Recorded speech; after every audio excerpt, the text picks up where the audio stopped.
संख्या में जो पूरे साल दर्शन नहीं हो पाए, वो इस बार शुरुआत में रिकॉर्ड टूटता नजर आ रहा है। क्या जानकारी है आंकड़ों के हिसाब से, अब तक कितने लोग दर्शन कर चुके हैं चारों धामों के? बिल्कुल दिव्यदर्शिनी, देखिए इस बार नया कीर्तिमान स्थापित करने जा रही है चारधाम यात्राएं। अगर हम बात करें तमाम जो श्रद्धालु हैं वो लगातार पहुंच रहे हैं। 40 लाख रजिस्ट्रेशन अब तक हो चुके हैं, यानी ये तय माना जा सकता है कि करीब 40 लाख श्रद्धालु तो पहुंचेंगे ही पहुंचेंगे। पिछली बार की अगर हम बात करें तो 44 लाख से ज़्यादा श्रद्धालुओं ने शिरकत की थी चारधाम यात्रा में। इस बार जो है अलग अलग धामों की अगर हम बात करें, इसमें केदारनाथ में 7,13,000 श्रद्धालु अब तक पहुंच चुके हैं। इसके अलावा बद्रीनाथ में 5,80,000 श्रद्धालु पहुंच चुके हैं, यानी 13 लाख बद्रीनाथ और केदारनाथ धामों में श्रद्धालु पहुंच चुके हैं। इसके अलावा गंगोत्री में 3,94,000 श्रद्धालु पहुंच चुके हैं, यमुनोत्री में 3,64,000 पहुंच चुके हैं और हेमकुंड में 22,000 से ज़्यादा श्रद्धालु जो हैं वो अब तक पहुंच चुके हैं। तो आप अंदाज़ा लगा सकते हैं करीब 20 लाख जो है चारों धामों में, और उसके अलावा हेमकुंड की अगर हम बात करें तो 22,000 से ज़्यादा श्रद्धालु जो हैं वो पहुंच चुके हैं। तो 20 लाख से ज़्यादा का आंकड़ा अभी फिलहाल कुछ ही दिनों के अंदर जो है चारधाम यात्रा ने छू लिया है। तो कहीं ना कहीं इस बार नया कीर्तिमान जो है बन सकता है, नया रिकॉर्ड बन सकता है। और ऐसा माना जा रहा है कि तमाम जो अभी तक के रिकॉर्ड हैं चारधाम यात्रा के श्रद्धालुओं के पहुंचने के, वो सारे जो रिकॉर्ड हैं वो ध्वस्त हो सकते हैं, क्योंकि जिस तरह से तमाम जो रजिस्ट्रेशन है वो लगातार हो रहे हैं, 40 लाख से ज़्यादा पंजीकरण हो चुके हैं। तो आप अंदाज़ा लगा सकते हैं आने वाले वक्त में, चूंकि ये जो यात्रा है अभी और कुछ महीने चलनी है, तो आप समझ सकते हैं बहुत बड़ी संख्या में और तमाम श्रद्धालु हैं उनके पहुंचने का अनुमान है। हालांकि मौसम खराब है, कई बार देखा जाता है केदारनाथ में बर्फबारी होती है, हेमकुंड में बर्फबारी होती है, कई जगहों पर बर्फबारी होती है, उसके बाद भी तमाम जो श्रद्धालु में जज्बा है केदारनाथ यात्रा में शामिल होने का, वो कम नहीं है, उस पर कोई भी प्रभाव नहीं पड़ रहा है। लगातार तमाम जो श्रद्धालु हैं दूर दराज से, हमारे प्रदेश से, अलग अलग राज्यों से, विदेशों तक से तमाम जो श्रद्धालु हैं यहाँ पर पहुंच रहे हैं। चूंकि तीर्थ यात्रा है, उसमें तमाम जो श्रद्धालु हैं उनकी कोशिश रहती है कि वो इसमें हिस्सा लें, और कहा जा सकता है कि तमाम जो रिकॉर्ड्स हैं वो इस बार टूटेंगे, और 50 लाख से भी ऊपर का अनुमान जो है वो जताया जा रहा है कि श्रद्धालु पहुंचेंगे। तो आप समझ सकते हैं एक बड़ा रिवेन्यू भी सरकार को मिलने जा रहा है। और इसके अलावा अगर हम बात करें पर्यटन की दृष्टि से भी, जो उत्तराखंड राज्य है उसका नाम बढ़ेगा अन्य राज्यों में और विदेश में भी। तो कहीं ना कहीं जिस तरह से मौसम की खराबी के चलते भी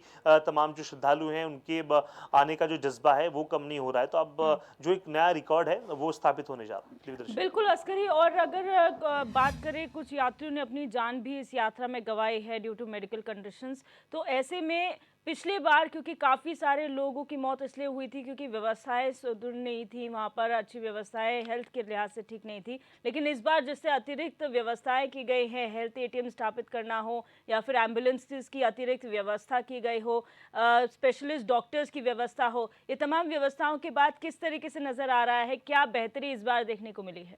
देखिए दिव्यदर्शनी, इस बार अगर हम बात करें तो स्वास्थ्य विभाग की एक बड़ी पहल देखने को हमें मिली थी, क्योंकि 8 से 9 जो बोली भाषाएं होती हैं, जो राजकीय भाषाएं होती हैं अलग अलग राज्यों की, जिसमें तमिल है, कन्नड़ है, उर्दू है, हिंदी है, इंग्लिश है, तमाम ऐसी भाषाओं में ख़ास तौर से जो है एडवाइजरी जारी की गई थी। यानी तमाम जो, माफ़ कीजिएगा उर्दू इसमें शामिल नहीं किया गया था, तमाम जो अन्य भाषाएँ हैं हिंदी वगैरह इसमें शामिल की गई थी। तो इसमें ख़ास बात ये थी कि उनको एडवाइजरी प्रॉपर जारी की गई थी, उनको समझाया गया था कि आपको किस मौसम में आना है और किस मौसम से परहेज करना है। तमाम बातें इसमें बताई गई थी, नसीहतें भी तमाम दी गई थी। अगर आपका स्वास्थ्य खराब है तो आप पूरा अपना मेडिकल चेकअप करा कर आएँ। आपकी उसमें पूरा एक क्राइटेरिया था, एज क्राइटेरिया उसमें दिया हुआ था, आपको किस उम्र में कौन से चेकअप्स कराने, इस तरह की तमाम जानकारियां भी जो है उसमें दी गई थी। चूंकि प्राथमिक जांच के बाद आने के तमाम जो दिशा निर्देश हैं वो स्वास्थ्य विभाग ने जारी किए थे। इसके अलावा अगर हम बात करें तमाम तैयारियों की, पुलिस विभाग भी लगातार इसमें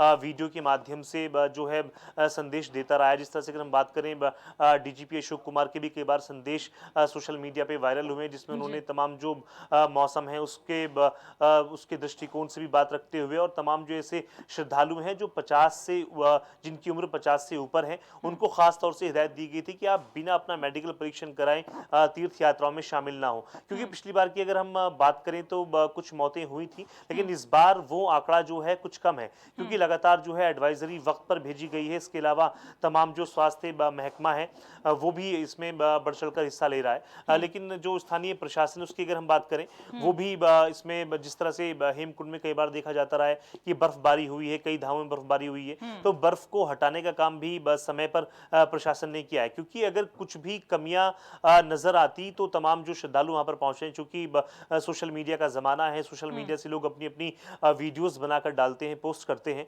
तो जाहिर है वीडियो वायरल होते हैं और तमाम जो खामियां हैं वो सामने आती है। लेकिन इस बीच एक बड़ी खबर जो है वो देखने को और सुनने को मिली थी। तमाम जो चार धाम यात्रा रूट पर तमाम जो घोड़े खच्चर चलते हैं, उनके पानी की जो व्यवस्था है, गर्म पानी की, उसकी बात कही गई थी। लेकिन सुनने में ये आ रहा है दिव्यदर्शिनी, तमाम जो जानकारी हमें मिल रही है कि व्यवस्थाएं थोड़ी कम जरूर हैं। हालांकि जो पशुपालन मंत्री हैं सौरभ बहुगुणा, उन्होंने तमाम जो इसको लेकर के बैठकें की हैं, तमाम जो अधिकारी हैं उनको दिशा निर्देश भी दिए हैं और तमाम जो इंतजामात हैं वो चौकस रहें, इसके लिए भी जो है लगातार निर्देश वो देते रहे हैं। तो आप समझ सकते हैं, क्योंकि पिछले साल की अगर हम बात करें तो तमाम जो खच्चर हैं उनकी मौतें हुई। इस बार हालांकि वो आंकड़ा कम है, लेकिन जो गर्म पानी है उसकी व्यवस्थाएं जो है कुछ बेहतर पिछले साल के मुकाबले हुई है, लेकिन जिस तरह से होनी चाहिए उस तरह से फिलहाल नहीं। बिल्कुल, जिस तरीके से आप बता रहे हैं कि व्यवस्थाएं पहले से बेहतर हैं, लेकिन चारधाम यात्रा में यात्री तो पहुंच रहे हैं, लेकिन जो फर्जी तरीके से उनको निशाना बनाया जा रहा है, फोर्जरी की जा रही है, फर्जी वेबसाइट्स बनाकर जिस तरह से रजिस्ट्रेशंस हो रहे हैं। ये मामला सामने आया था कि जब केदारनाथ के रजिस्ट्रेशंस बंद किए गए थे, उस वक्त कुछ फर्जी लोग तरीके से जो है रजिस्ट्रेशंस करवा के लोगों को यात्रा में भेजा जा रहा था। ऐसी हेली सेवाओं के पे सवाल उठा था कि हेली सेवाओं के भी जो है फेक वेबसाइट्स बनाए गए हैं और उसके थ्रू रजिस्ट्रेशन किया जा रहा है, लोगों से लूट की जा रही है। तो ऐसे में जो ये प्रश्न चिन्ह उठ रहे हैं, इनको कैसे दूर कर रहा है पुलिस प्रशासन भी और जिला प्रशासन भी? देखिए, बिल्कुल दिव्यदर्शिनी, चूंकि इस तरह की तमाम खबरें आती हैं, क्योंकि तमाम जो अलग राज्यों से श्रद्धालु होते हैं उनको बहुत ज़्यादा यहाँ की जो हेली सेवाएं हैं उनके बारे में पता नहीं होता है। वो सिंपली जाकर जो है नेट पर सर्च करते हैं और उसके माध्यम से जो है तमाम जो यहाँ की हेली सेवाएं हैं, जिन्होंने कॉपी किया हुआ है, पूरी वेबसाइट को हैक किया हुआ है एक तरह से कह सकते हैं, और पूरा एक उनका जो फॉर्मेट है पूरा कॉपी फॉर्मेट है, उस फॉर्मेट पर तमाम जो हैकर्स हैं वो काम करते हैं, ठगी का शिकार करते हैं तमाम जो ऐसे श्रद्धालु होते हैं उनको। ऐसे कई केसेस भी सामने आए थे। हालांकि कुछ केसेस में तमाम जो साइबर पुलिस से जुड़े अधिकारी हैं उनको कामयाबी भी इसमें मिली थी, रिकवरी भी हुई थी बाकायदा। कई जो टिकट हैं जिनमें लाखों की ठगी लोगों से की गई थी, उनकी रिकवरी भी की गई थी। तो उसके लिए साइबर पुलिस लगातार जो है इस पर नजरें बनाए हुए हैं और लगातार जो है एक तरह से हिदायत दे रही है कि तमाम जो असल वेबसाइट हैं आप उसी पे जाकर के बाकायदा अपना रजिस्ट्रेशन कराएं और जो टिकट हैं आप उस पे बुक करें। इस तरह की तमाम बातें जो है सामने आ रही हैं। बहरहाल क्योंकि एक बड़ा सिंडिकेट है दिव्यदर्शिनी, क्योंकि प्रदेश में जो चारधाम यात्राएं, जाहिर है इसमें लाखों श्रद्धालु आते हैं और विश्वविख्यात ये चारधाम यात्रा है। तो ऐसे में तमाम जो हैकर्स होते हैं, देश विदेश तक के हैकर्स इसमें इन्वॉल्व होते हैं। इसके लिए साइबर पुलिस लगातार काम कर रही है और साइबर पुलिस को कई बार इसमें सफलताएं भी मिली हैं। लेकिन सफलताओं के अगर हम आंकड़ों की बात करें, चूंकि ठगी का शिकार बहुत ज्यादा लोग होते हैं और रिकवरी रेट कम है, तो ऐसे में साइबर पुलिस को और पुलिस को चाहिए आपसी सहयोग से जो है तमाम जो जिनके साथ ठगी का जो लोग शिकार हुए हैं उनके जो पैसा जो रिफंड होना है,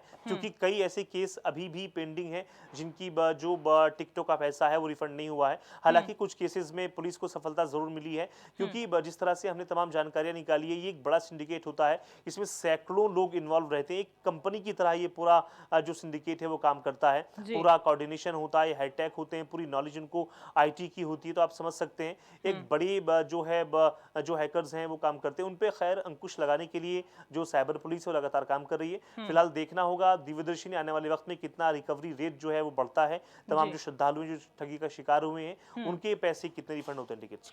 बिल्कुल, बहुत शुक्रिया अस्करी हमारे साथ जुड़ने के लिए और तमाम जानकारी साझा करने के लिए।